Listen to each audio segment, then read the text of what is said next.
Benar ya Tuhan, cara-Mu mengasihi kami begitu luar biasa di dalam kehidupan ini. Ketika kami masih melihat terang di hari baru, di hari Minggu yang kami masuki ini, itu semua rahmat-Mu, anugerah yang Kau berikan bagi kami. Kami bersyukur untuk itu, dan pada saat ini pun kami siap untuk mendengarkan firman-Mu. Maka Tuhan, Engkaulah yang berfirman di tengah-tengah ibadah kami. Damai sejahtera Allah yang melampaui segala akal dan pikiran, itulah yang memelihara hatimu untuk percaya kepadanya. Di dalam Kristus Yesus Tuhan kita. Amin. Shalom bagi kita sekalian. Bapak Ibu jemaat Tuhan dan yang juga bersama-sama beribadah secara online, kami juga menyapa selamat hari Minggu bagi kita semua yang boleh bersama-sama beribadah. Pada minggu ini Bapak Ibu, kita juga bersyukur karena memasuki minggu yang ke-21 setelah Trinitatis. Minggu ke-21 ini mau mengingatkan kita bahwa kita sudah memasuki minggu yang ke-21 di dalam iman percaya kita. Allah Tritunggal, Trinitatis, Allah Tritunggal kita tetap menyertai. Dan di dalam minggu ini kita diingatkan dalam tema yang begitu penting bagi umat Tuhan, ibadah yang sejati. Tidak ada yang baru dengan ibadah, tetapi kita tetap perlu mendapat pengertian yang baru tentang apa itu ibadah. Tidak ada yang baru tentang ibadah, tetapi kita perlu hidup dengan cara yang baru dalam beribadah. Maka perlu sekali kita merenungkan firman ini, supaya pengertian yang baru, hidup yang baru dalam ibadah yang sejati, itu dapat kita lakukan dalam keseharian kita. Bapak Ibu, saya mau mengajak kita membaca firman Tuhan ini dalam surat Rasul Paulus kepada jemaat Kristen yang ada di Roma pada tahun 50 Masehi, atau sekitar 2024 dikurang 50, sekitar itulah surat ini dituliskan kepada orang-orang Kristen pada waktu itu, agar mereka tetap hidup di dalam pengajaran yang benar, persekutuan yang hidup dalam ibadah yang Tuhan kehendaki. Mari sama-sama kita dengarkan pembacaan firman Tuhan ini, dan kita juga sama-sama membacanya dalam terjemahan baru yang kedua. Kami akan membacakannya bagi kita, dan kami minta kesediaan dari ibu-ibu prokantor kita untuk mewakili jemaat di dalam membacanya secara bergantian. Lembaga Alkitab Indonesia menetapkan judul Persembahan yang Benar. Roma 12 ayat 1 sampai 8, demikian firman Tuhan. Karena itu, saudara-saudara, oleh kemurahan Allah, aku menasihatkan kamu supaya kamu mempersembahkan tubuhmu sebagai persembahan yang hidup, yang kudus, dan yang berkenan kepada Allah. Itulah ibadahmu yang sejati. Janganlah menjadi serupa dengan dunia ini, tetapi berubahlah oleh pembaruan budimu, sehingga kamu dapat membedakan mana kehendak Allah, apa yang baik, yang berkenan kepadanya, dan sempurna.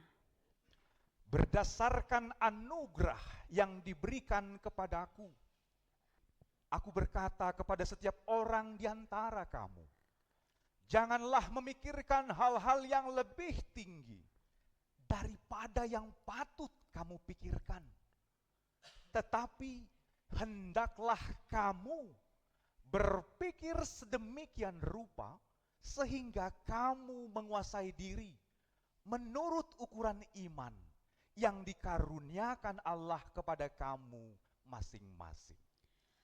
Sebab sama seperti pada satu tubuh, kita mempunyai banyak anggota, tetapi tidak semua anggota itu mempunyai tugas yang sama. Demikian juga kita, walaupun banyak, adalah satu tubuh di dalam Kristus. Tetapi kita masing-masing adalah anggota yang seorang terhadap yang lain. Demikianlah kita mempunyai karunia yang berbeda-beda menurut anugerah yang diberikan kepada kita. Jika karunia itu adalah untuk bernubuat, baiklah kita melakukannya sesuai dengan iman kita. Jika karunia untuk melayani, baiklah kita melayani. Jika karunia untuk mengajar, baiklah kita mengajar. Jika karunia untuk menasihati, baiklah kita menasihati. Siapa yang membagi-bagikan sesuatu, hendaklah ia melakukannya dengan hati yang ikhlas. Siapa yang memimpin, hendaklah ia melakukannya dengan rajin. Siapa yang menunjukkan belas kasihan, hendaklah ia melakukannya dengan sukacita. Amin. Sampai demikian pembacaan firman Tuhan. Bapak Ibu jemaat Tuhan, kami bersyukur pada minggu ini kita, bukan kebetulan tentunya, kita boleh bersama-sama menyaksikan 3 persembahan pujian dari anak-anak, dari pria atau Margonda Voice, dan juga dari lansia. Saya bersyukur sekali dan benar sekali tadi yang disampaikan oleh Amang Penatua kita sebagai liturgis. Tanpa kita sadari itu seperti perwakilan dari generasi-generasi yang tetap setia beribadah. Ini mau saya syukurkan. Itu 3 gambaran generasi yang masih setia beribadah. Generasi pertama yang didukung oleh kakak-kakak guru sekolah minggu, itu mengingatkan kita, ternyata anak-anak pun dipakai Tuhan untuk beribadah, memuji Tuhan. Yang kedua, dari Margonda Voice, juga dipakai Tuhan untuk menjadi pemberita kesaksian tentang takutlah sama Tuhan, somba madebata. Kalau ada orang gak takut lagi sama Tuhan, berarti memang itu akan mempengaruhi hidupnya untuk tidak mau beribadah.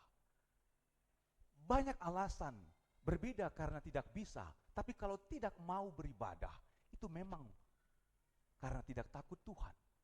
Dan lansia kita juga mewakili generasi mengingatkan kita, wow, dalam bahasa Batak itu dinyanyikan, tapi bagi kita yang mengerti, kita tahu betapa dalamnya ungkapan lagu itu. Patuhu Tuhan, patuhu Tuhan. Kuatkan Tuhan, karena memang lansia itu semakin lemah fisiknya. Karena itulah ada banyak gereja lansianya tidak mau lagi beribadah. Gara-gara apa? Berbagai tantangan situasi zaman sekarang itu membuat banyak lansia tidak mau lagi beribadah, apalagi memuji Tuhan. Jadi kami bersyukur sekali melihat generasi ini, generasi yang dimaksudkan oleh Tuhan supaya orang-orang percaya dapat hidup di dalam ibadah yang sejati. Maka apa itu ibadah yang sejati? Yang pertama kita sudah mendengarkan dari kesaksian berbagai pujian. Ibadah yang mengingat Tuhan. Anak-anak ingat Tuhan. Orang tua ingat Tuhan. Lansia ingat Tuhan. Maka ketika kita ingat Tuhan dalam hidup kita, sesungguhnya kita sedang beribadah setiap hari kepada Tuhan. Persoalannya, dalam tantangan kita beribadah setiap hari, ada enggak tantangan Bapak Ibu lansia? Ada. Ada enggak tantangan bapak-bapak ataupun pria Margonda? Ada. Anak sekolah minggu juga punya tantangan dalam kehidupan mereka, baik di sekolah maupun dalam tumbuh kembang mereka. Tadi pagi saya melihat ada anak sekolah minggu kita yang datang ke gereja dengan tongkat. Sekalipun kakinya sakit, tubuhnya lemah. Tapi karena memang masih bisa datang ke gereja bersama orang tua, itu mau mengingatkan si anak tersebut, kau beribadah bukan karena kekuatanmu, tapi karena kau mau dan karena keluarga pun ikut menolong dia. Artinya saya melihat dari sisi itu, Tuhan luar biasa. Kenapa kami mau beribadah? Kenapa kami tetap datang beribadah? Itu karena ada satu dorongan yang besar di hati kita. Itu yang membuat kami bersyukur melihat semua yang mau beribadah. Karena kami tahu pasti ada di antara kita yang sudah terima panggilan kan, untuk menghadiri pelantikan atau panggilan dari kabinet begitu. Soalnya kemarin ada personil Margonda Voice begitu ditelepon berdering handphonenya, halo Pak Prabowo begitu ya. Seolah-olah ada panggilan. Tapi nggak apa-apa lah, kalaupun nggak ada yang memanggil, kita percaya dalam doa kita seperti yang tadi dipanjatkan oleh Amang Setepu, kita ikut serta untuk membuat pelantikan itu ada dalam penyertaan Tuhan. Amin Bapak Ibu ya. Kita berdoa untuk pemerintah kita, supaya pemerintah kita dipakai Tuhan juga untuk menjadi pemimpin yang melayani di tengah bangsa ini. Dan sekarang apa yang harus kita renungkan sebagai orang Kristen pada zaman sekarang, sebagaimana firman Tuhan menyapa kita. Ini pesannya bagi kita yang pertama sekali disampaikan jemaat Roma, tapi kemudian orang percaya pun menerima pesan ini. Bapak Ibu, yang pertama, kita mau melihat firman Tuhan ini dalam satu pesan penting, yaitu ibadah itu adalah rasa syukur kita kepada Tuhan. Sama-sama kita katakan, ibadah itu adalah rasa syukur kita kepada Tuhan. Artinya rasa sukacita atas anugerah Tuhan, itulah ibadah. Jadi kalau ada orang datang beribadah, berarti dia masih bersyukur sama Tuhan. Adong halak, ada orang seperti nyanyian anak sekolah minggu, udah diberikan Tuhan kesehatan, diberkati usahanya, tapi nggak bersyukur. Makanya tadi anak sekolah minggu itu mengingatkan kita, betapa kita tidak bersyukur. Karena banyak memang orang nggak bersyukur. Masih sehat loh, masih bisa berjalan, masih diberkati Tuhan pekerjaannya, keluarganya, alay. Belum mau dia datang mendekat kepada Tuhan. Karena apa? Ada banyak faktor, tapi itu karena kurang bersyukur kepada Tuhan. Tapi orang yang bersyukur, pasti dia, Tuhan, aku mau datang beribadah. Maka ini poin pertama, orang yang beribadah itu karena rasa syukur kepada Tuhan. Yang kedua, orang yang beribadah dimaksudkan Paulus adalah orang yang mempersembahkan tubuhnya. Bagaimana itu mempersembahkan tubuh Amang Pendeta? Ada beberapa pertanyaan yang datang kepada kami dalam diskusi-diskusi. Bapak Ibu, memang kita akan sulit sekali mengerti maksud Paulus ini kalau kita tidak mengerti sejarah bagaimana orang Israel atau umat Yahudi beribadah. Karena Paulus ini orang Yahudi. Paulus orang Yahudi sehingga dia mau mengingatkan bahwa di dalam peribadahan itu, di dalam bagaimana umat itu beribadah, harus kembali kepada firman Tuhan. Kitab suci yang sudah diterima oleh umat Tuhan. Maka kalau pada zaman dulu orang Israel beribadah, sampai di zaman Tuhan Yesus, ini masih terjadi. Sampai di zaman Tuhan Yesus masih terjadi. Orang kalau mau beribadah itu Bapak Ibu, dia harus bawa persembahan. Persembahannya apa? Dalam kurban, sembelihan atau kurban bakaran. Maka yang dibawa itu, kalau dia punya banyak uang, dia bawa kambing, domba. Atau kalau dia kaya raya, dia bawa lembu. Atau kalau dia orang miskin, seperti kita, dia bawa burung merpati atau burung dara. Makanya ini terjadi sampai di zaman Tuhan Yesus. Orang yang mau datang ke bait Allah, dia harus bawa dulu kurban itu, kasih nanti kepada imam yang bertugas di bait Allah untuk mengambil persembahan itu. Maka orang yang datang itu kepada Tuhan di bait Allah, dia harus mendekat dan kemudian dia harus pegang kurban itu. Dia bawa tubuhnya. Kemudian dia pegang itu burung atau kambing domba, kepala dari hewan itu. Supaya dia mau bilang, Tuhan, aku datang membawa tubuhku lewat kurban ini. Maka kemudian disembelihlah, keluarlah darah kurban itu. Maka darah itulah yang kemudian memperdamaikan mereka yang beribadah di bait Allah kepada Tuhan dengan membawa tubuh. Itulah konsep ibadah yang harus dilakukan oleh umat Tuhan sampai di zaman Tuhan Yesus. Tapi di zaman Tuhan Yesus ada banyak orang menyepelekan ibadah.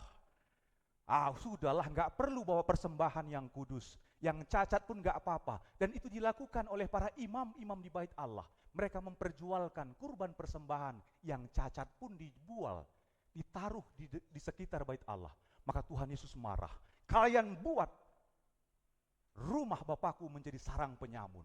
Dan Tuhan Yesus porak-porandakan itu. Dia jungkir balikan orang-orang yang memperjualbelikan kurban persembahan. Karena Tuhan tidak suka dengan yang begitu.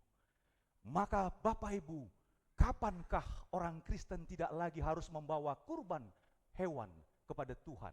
Setelah Tuhan Yesus mati tersalib, kemudian dia menyerahkan nyawanya. Setelah dia mati, tabir bait Allah terbelah. Artinya tidak ada lagi pembatas di antara manusia untuk bisa langsung datang kepada Allah, membawa hidupnya, membawa tubuhnya. Maka itulah yang diajarkan oleh para rasul, para murid-murid kepada orang-orang Kristen pada waktu itu setelah hari Pentakosta. Yang menyelamatkan kita, darah Kristus yang telah mati di kayu salib. Maka darah Kristus itulah yang menguduskan. Darah Kristus itulah yang menyelamatkan. Darah Kristus itulah yang memberikan kehidupan bagi kita. Maka Paulus bilang dalam ayat yang pertama, karena itu. Karena apa? Karena Kristus yang sudah menyelamatkan. Karena Kristus yang sudah menolong. Dia mulai kata, karena itu. Saudara-saudara, aku menasihatkan kamu, persembahkan tubuhmu. Berarti Paulus mau bilang, kalau dulu orang harus bawa kurban persembahan, di dalam Kristus, Kristus sudah menjadi korban pendamaian bagi kita untuk Tuhan. Maka sekarang Paulus mau bawa tubuhmu, bawa hidupmu sebagai persembahan kepada Allah. Itulah kenapa kita datang beribadah, membawa hidup ini kepada Tuhan. Sekarang kita mengerti kenapa kita harus membawa tubuh kita. Bolehkah tubuh itu dibawa hari Minggu, kemudian ke tempat lain dibawa di hari-hari yang lain? Bapak Ibu hati-hati. Orang Kristen pada waktu itu di jemaat Roma, itu banyak yang bukan orang Yahudi. Mereka adalah orang-orang Yunani, orang-orang Roma. Artinya mereka masih menyembah banyak ilah dalam kehidupan mereka sebelumnya. Sehingga ketika mereka menjadi orang Kristen, mereka belum mengerti apa itu ibadah di hari Minggu. Hari Minggu beribadah, mereka beribadah.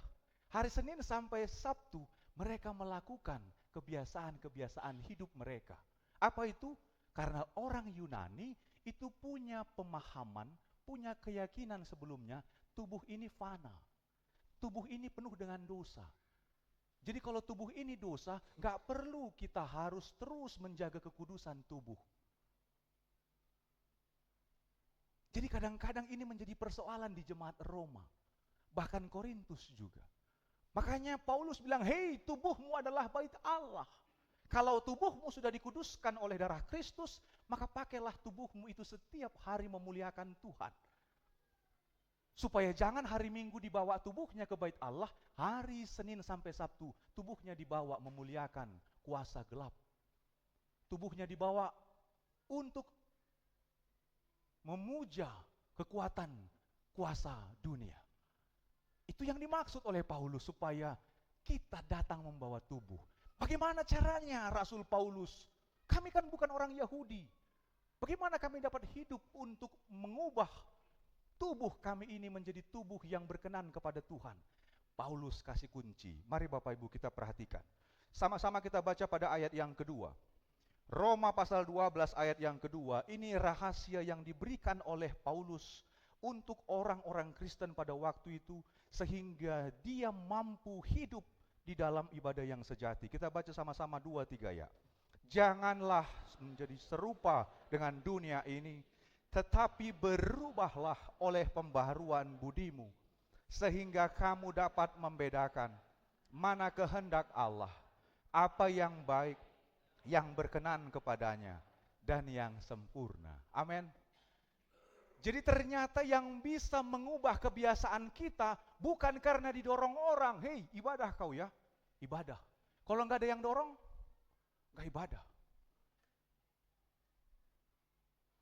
Apa yang mendorong orang datang beribadah kepada Tuhan, membawa tubuhnya? Itu hanya terjadi karena perubahan budi, kata Paulus. Apa perubahan budi itu, Bapak Ibu? Perubahan budi itu, kata yang digunakan dalam perubahan itu adalah, pembaruan itu adalah metafor atau metamorfosis. Tahu Bapak Ibu artinya? Metamorfosis tahu?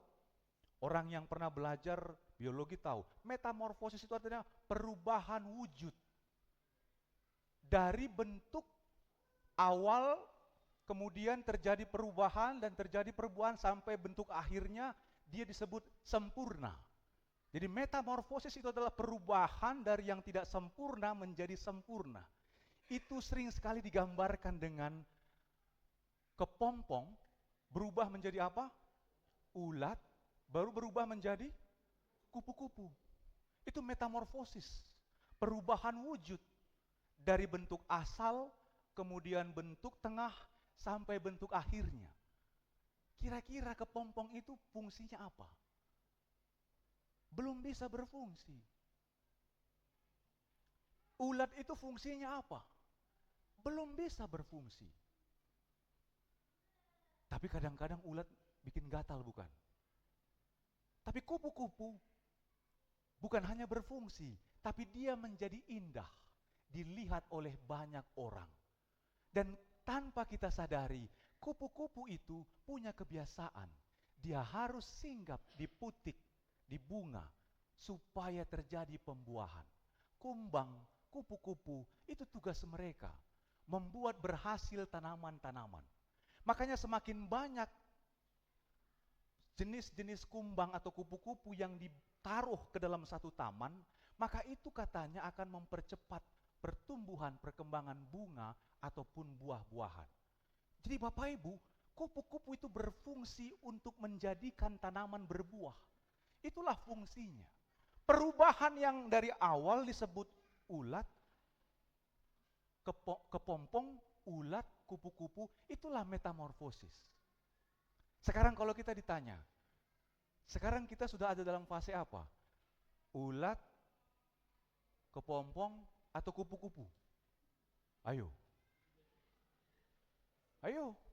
Sekarang kita masih kepompong? Atau sudah ulat? Makanya kalau ulat menggatali terus kerjanya ya. Ya kan, ulat kan buat gatal aja. Kalau kita pegang kita langsung bentol-bentol. Emang ada orang masih begitu hidupnya, selalu buat masalah. Selalu buat gatal orang. Tapi kalau kupu-kupu disenangi banyak orang. Kenapa? Wah, dia berbuat yang mendatangkan berkat. Dia bisa membuat tanaman itu jadi berbuah karena harus ada yang menghampiri ataupun harus ada yang melakukannya. Itulah kupu-kupu, kumbang gitu. Jadi kenapa Paulus menggunakan metamorfosis ini, pembaharuan ini? Paulus mau bilang kalau kamu sudah ditebus darah Kristus, bahwa hidupmu itu harus jadi berkat. Hidupmu itu harus tampak dalam perubahan yang kasat mata. Dari mana Paulus bilang itu kasat mata? Dari karunia-karunia yang dijelaskan Paulus. Kita sekarang masuk kepada poin yang ketiga. Setelah yang kedua mempersembahkan tubuh, yang ketiga adalah kita harus beribadah dengan karunia yang Tuhan beri. Pada ayat yang ke-6 dikatakan demikian. Demikianlah kita mempunyai karunia yang berbeda-beda menurut anugerah yang diberikan kepada kita. Jika karunia itu adalah untuk bernubuat, baiklah kita melakukannya sesuai dengan iman kita. Jika karunia itu untuk melayani, baiklah kita melayani. Jika karunia untuk mengajar, baiklah kita mengajar. Jika karunia untuk menasehati, baiklah kita menasehati. Siapa yang membagi-bagikan sesuatu, hendaklah ia melakukannya dengan hati yang ikhlas. Siapa yang memimpin, hendaklah ia melakukannya dengan rajin. Siapa yang menunjukkan belas kasihan, hendaklah ia melakukannya dengan sukacita. Ada 7 karunia. Berapa Bapak Ibu? 7. 7 karunia ini Tuhan berikan kepada orang-orang yang percaya kepada Tuhan. Jangan ada yang merasa sedih, Tuhan, aku belum punya dari 7 karunia itu. Kenapa? Karena ada orang dia nggak punya 7 karunia itu, tapi dia punya karunia bikin persoalan. Itu bukan karunia. Itu bukan karunia Bapak Ibu. Karunia itu Tuhan berikan untuk menjadi alat Tuhan. Untuk menjadi ula-ula nidebata. Supaya mempersatukan tubuh Kristus. Sekarang kita renungkan. Apakah kita memiliki karunia itu di dalam hidup kita? Apa itu karunia bernubuat, Amang Pendeta? Karunia bernubuat itu artinya adalah karunia yang diterima seseorang. Dia tahu mendengarkan firman Tuhan, kemudian dia juga bisa menyampaikan firman Tuhan itu kepada orang lain dengan tujuan supaya orang lain pun memuliakan, menyembah, meninggikan Tuhan. Itulah bernubuat. Jadi jangan ada karunia yang lain. Kalau ada orang karunianya membuat orang lain tidak datang beribadah kepada Tuhan, celakalah. Jadi tujuan orang bernubuat adalah orang semakin kagum dengan Tuhan Yesus. Orang semakin takut dengan Tuhan Yesus. Dan orang mau menyembah Tuhan lewat firman yang dia terima. Itu nubuat. Jadi kalau ada di antara orang-orang percaya pada waktu itu, ngapain kalian beribadah? Udahlah, itu orang-orang Yunani pada waktu itu yang mau mempengaruhi orang-orang Kristen. Paulus ingatkan, kalau ada di antara kalian yang punya karunia bernubuat, biarlah ia melakukannya dengan iman. Yang kedua, Paulus mau bilang, kalau Tuhan kasih karunia untuk mengajar, baiklah mengajar. Mengajar itu apa? Kita memberikan pengetahuan. Ini sifatnya sesuatu hal yang bisa orang lain dapatkan informasi atau apapun itu dari apa yang kita ajarkan. Tentu ini adalah karunia yang Tuhan berikan kepada orang tua. Bagaimana kita mengajar anak-anak kita. Karena yang pertama sekali menjadi guru bagi anak-anak adalah orang tua. Maka kita butuh hikmat dari Tuhan supaya bisa mengajar. Dan ini diberikan Tuhan kepada orang yang takut akan Tuhan. Amsal 1 ayat 7. Selanjutnya Bapak Ibu kita mau melihat bagaimana karunia itu untuk melayani. Apa itu melayani? Ada orang diberikan Tuhan kemampuan untuk melayani. Ada yang tidak mampu dia tolong. Ada yang kesusahan dia tolong dengan apa yang dia miliki. Inilah karunia melayani. Kemudian ada karunia untuk menasehati. Apa itu menasehati? Memberikan berbagai hal yang dibutuhkan orang supaya dia mendapatkan inspirasi, mendapatkan hal-hal yang membuat hidupnya lebih positif, lebih membangun, lebih berkembang. Itulah nasihat yang membawa orang hidup di dalam cinta kasih Tuhan. Bergantung kepada Tuhan. Jadi kalau ada orang memberi nasihat, nasihatnya bukan membangun, tapi nasihatnya adalah merusak, nasihatnya memecah belah, nasihatnya untuk membuat orang dihasut, itu bukan nasihat. Bertobatlah, itu bukan nasihat. Jadi itu bukan karunia dari Tuhan. Maka karunia yang dari Tuhan adalah karunia yang membangun tubuh Kristus. Supaya semakin sejati beribadah kepada Tuhan. Karunia yang berikutnya adalah karunia untuk membagi-bagikan sesuatu. Apa yang dibagi-bagi? Tentu apa yang dia terima dari Tuhan. Ini adalah bagian dari hal yang dimiliki di tengah-tengah jemaat Kristen pada waktu itu. Kemudian ada lagi karunia untuk memimpin. Bapak Ibu, karunia untuk memimpin ini adalah karunia yang diberikan kepada para pelayan, para majelis. Makanya Tuhan pilih para majelis supaya ada yang memimpin. Memimpin di dalam ibadah, memimpin di dalam program-program, memimpin di dalam berbagai kegiatan. Itulah pelayan pemimpin. Majelis namanya. Jadi kalau ada orang tidak mau mengerjakan itu, firman Tuhan ini mengingatkan kita. Pakai karunia itu. Kerjakan tugas kepemimpinan itu dalam tanggung jawab masing-masing. Karena itu tujuannya untuk membawa peribadahan yang memuliakan Tuhan. Yang terakhir, karunia menunjukkan belas kasihan. Hendaklah itu dilakukan dengan sukacita.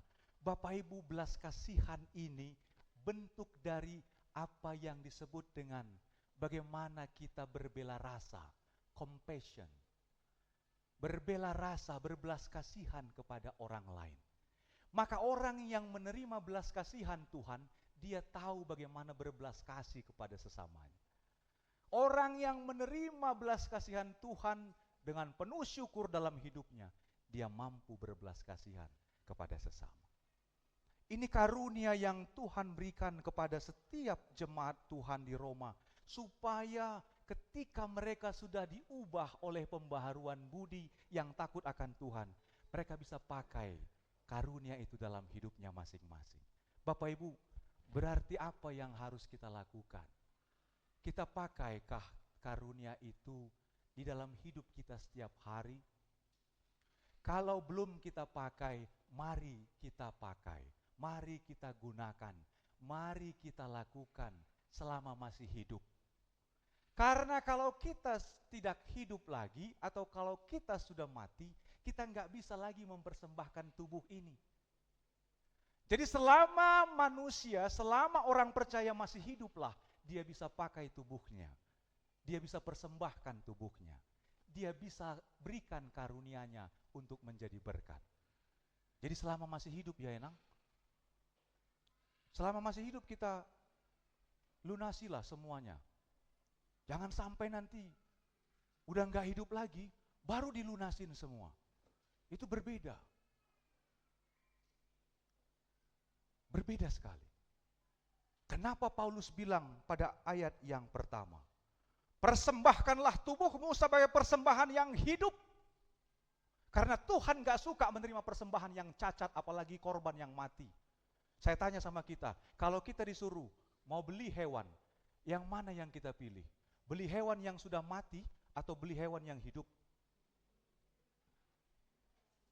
Pinahan nang mate do manang pinahan namar hosa. Makanya banyak orang lebih suka timbang hosa ketimbang sudah mati. Karena belum tentu yang sudah mati itu adalah masih bagus. Jadi persoalan persembahan yang hidup dimaksud Paulus itu adalah persembahan yang berkenan. Tama dalam bahasa Batak. Jadi mari kita pakai hidup ini menjadi berkenan kepada Tuhan. Tama diadopan ni debata. Ido peleata, pelean nahusus. Persembahan yang kudus dan berkenan kepada Tuhan. Maka selama masih hiduplah apa yang harus kukerjakan Tuhan, aku akan kerjakan. Selama masih hiduplah Tuhan, aku akan lakukan. Dan inilah ibadah yang mengingatkan kita sebagai ibadah yang sejati. Jadi Bapak Ibu, satu pergumulan kita, bagaimana kita menjawab tantangan pembangunan 3.0. Ini panggilan bagi semua jemaat Tuhan. Panggilan ini mau mengingatkan kita, apa yang dapat kupersembahkan Tuhan selagi aku masih hidup sebagai panggilan di dalam ibadah di tengah persekutuan ini. Bapak Ibu, itu adalah respon kita masing-masing. Apa yang mau kita persembahkan kepada Tuhan, itu bisa dalam bentuk janji iman. Itu bisa dalam bentuk persembahan. Itu bisa dalam bentuk upaya-upaya yang kita lakukan di dalam mendukung segala hal yang diperlukan. Maka selama masih hidup kita dapat melakukan itu. Dan selama masih hiduplah kita bisa mengerjakannya. Supaya hidup kita ini menjadi persembahan yang kudus di hadapan Tuhan.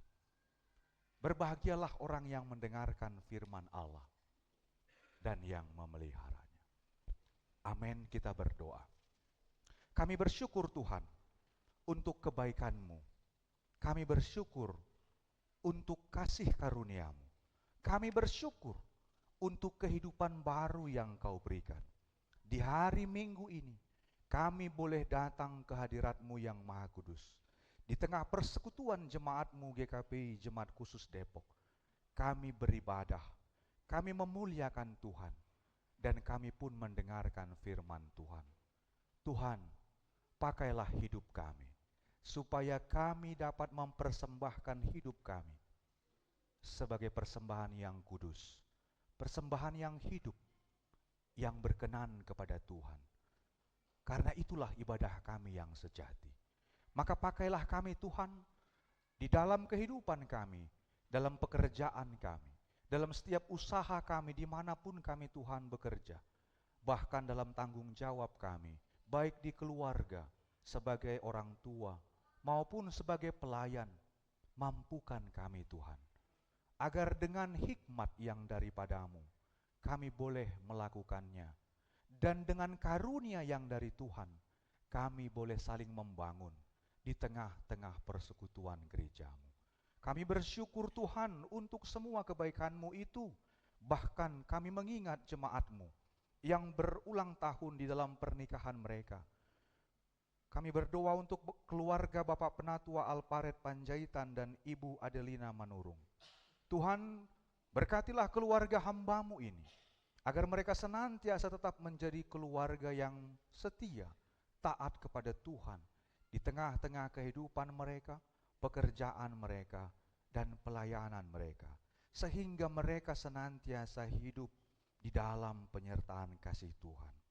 Kami juga bersyukur Tuhan, untuk jemaat-Mu yang berulang tahun, Ibu Oktariani Borutampu Bolon, anak Tuhan Griselda Oktavia Angelika Sihombing, Saudara Edward Ade Sarbeli Pakpahan, Saudari Anabel Oktavia Simanungkalit, dan Ibu Rotua Boru Parhusip.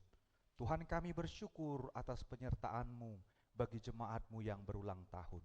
Tuhanlah yang tetap menyertai mereka, sehingga umur panjang, kesehatan, dan berkat-berkat Tuhan senantiasa boleh Tuhan nyatakan di tengah kehidupan mereka.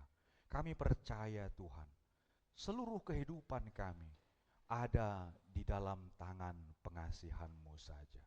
Ya Tuhan, di dalam pengasihan-Mu kami memohon, dengarkanlah doa kami ini, yang kami sampaikan di dalam nama Tuhan Yesus Kristus, Juru Selamat kami yang hidup. Amin.